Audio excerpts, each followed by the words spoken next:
তারাগুলো শুধু তারাই নয়, যারা অ্যাস্ট্রোনমি সম্পর্কে কিছু পড়াশোনা করেছে তারা জানে যে এই তারাগুলোর পজিশন এত নিখুঁত যে একটা যদি সামান্য ডানে বামে সরে যায়, একটু 19-20 হয়ে যায়, মহাবিশ্বের এই মহাবিশ্বের যে মাধ্যাকর্ষণ শক্তি, অভিকর্ষ বল, এটা কলাপস করে ভেঙে পড়ে যায়।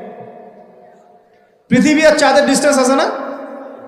চাঁদ যদি একটু পিছিয়ে যায়, হ্যাঁ, এই জোয়ার ভাটা যেটা হচ্ছে সমুদ্রে, এটার ভারসাম্য নষ্ট হয়ে যাবে।